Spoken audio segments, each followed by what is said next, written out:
Alors, première question, en cas de pépin, donc en cas d'accident, qui est pénalement responsable en matière d'hygiène et de sécurité? Alors, pour répondre à cette question, qui est très importante, il faut savoir une première chose. Lorsqu'on travaille dans une entreprise, quelle qu'elle soit, privée, publique aussi, ils ne le savent pas, mais c'est pareil, eh bien, on est soumis en même temps et cumulativement à l'application de 2 codes. Commençons par le code du travail. Qu'est-ce que c'est que le code du travail en matière d'hygiène et de sécurité?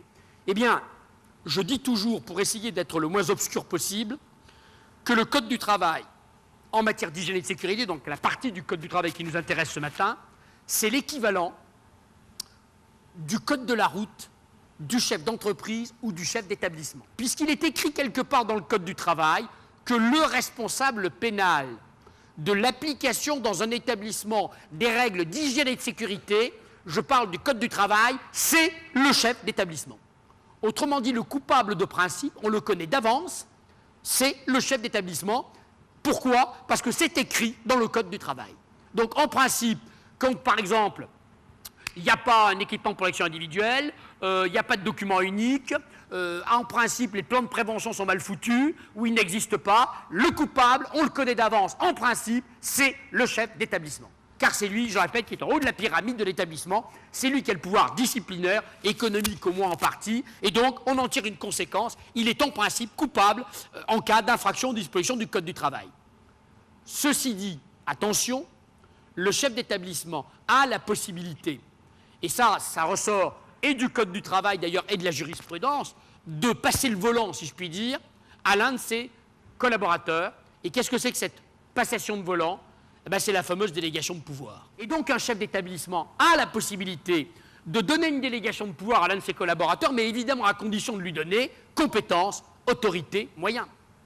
Pour que l'homme qui va assumer cette fonction, eh bien, ait les moyens, des moyens équivalents à ceux dont dispose le chef d'établissement pour être efficace. Parce que finalement, une délégation de pouvoir, c'est quoi? C'est une démarche de prévention. C'est une façon de rapprocher le pouvoir du terrain, d'améliorer la prégnance de l'encadrement sur le risque pour que les gens qui soient au contact avec le risque puissent réagir rapidement et intervenir lorsque les choses ne vont pas. Et donc, au titre du Code du travail, je résume, il y a tout le temps un seul coupable possible, soit le chef d'établissement, soit son délégataire, soit l'un, soit l'autre, jamais les deux, puisqu'il n'y a jamais deux pilotes dans le même avion. Seulement, ce qu'on oublie toujours, c'est qu'à côté du Code du travail, il y a l'autre code, le Code pénal.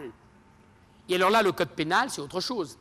Qu'est-ce que c'est que le Code pénal? Alors je dis toujours, pour prendre une image plus ou moins exacte, que le Code pénal, c'est le Code du citoyen. Ça veut dire déjà fondamentalement que le Code pénal, il s'applique à tous les moments de la vie. Il s'applique à la maison, au volant de votre voiture et puis au travail, même pendant vos loisirs. Bon. Et dans une entreprise, le Code pénal, il s'applique à tout le monde. Il s'applique au dernier des opérateurs comme au PDG d'un multinational.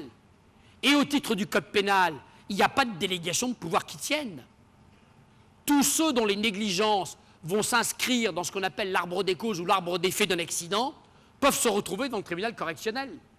Au titre du Code pénal, on peut avoir 1, 2, 3, 10, 15, 20, 30 personnes devant le tribunal pour le même accident. Je prends des trucs connus, comme ça on gagne du temps. Le meilleur exemple ces dernières années, c'est l'affaire de la grue de Toul. Vous vous rappelez peut-être l'histoire à Toul dans l'Est. Bon, petit chantier de BTP, il est 10h15 du matin. Ce matin-là, il y a un chef de chantier et un grutier. Le grutier est un intérimaire. Il est là depuis 3 jours, mais c'est un grutier professionnel. Quant au chef de chantier, 30 ans de métier, 1 mètre sur 1 mètre, un dur de chez dur, vous voyez le genre. Bon. Vers 10h du matin, notre petit grutier descend de sa grue et dit à son chef, chef, il faut arrêter, là le vent a largement dépassé les vitesses réglementaires, il faut s'arrêter, il faut mettre la grue en drapeau, ça devient dangereux. L'autre lui dit, écoute, remonte dans ta grue, dépêche-toi, on a 2 jours de retard, il y a de la marge, allez hop, hop, hop, au boulot. Il remonte.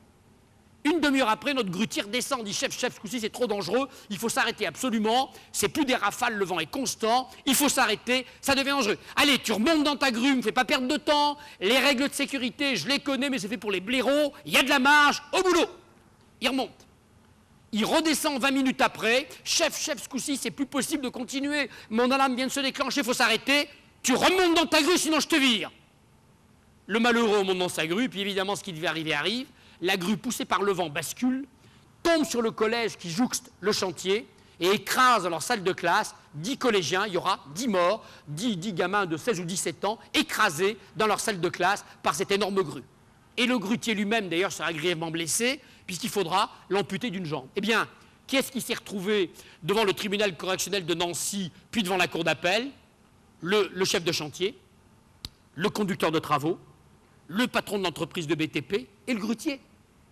Car le procureur a dit au grutier, monsieur le grutier, certes, tu étais un salarié intérimaire, précaire et tout, mais tu étais un grutier professionnel.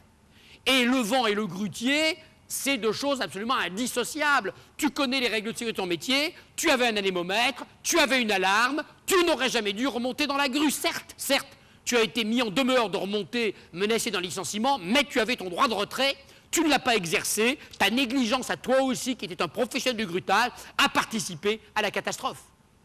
Et notre homme s'est retrouvé dans le tribunal avec les autres. Alors évidemment, en première instance, les avocats du grutier ont fait feu de tout bois en disant « mais ça ne va pas les juges, ça ne va pas la tête, mettez-vous à la place de ce malheureux, intérimaire, à l'époque le BTP était subsinistré, il n'avait pas travaillé depuis des mois, il avait une mission, il espérait un CDI, il a une femme, des enfants menacés d'un licenciement, on aurait bien voulu vous y voir, vous les juges, vous y seriez remontés en courant dans la grue, alors foutez-lui la paix, en plus il a eu son compte, il est amputé d'une jambe, lâchez-le et intéressez-vous, vrai coupable. » En première instance, notre grutier a été acquitté, il a été relaxé. Le procureur a fait appel, et devant la cour d'appel de Nancy, notre grutier a été condamné pour homicide involontaire.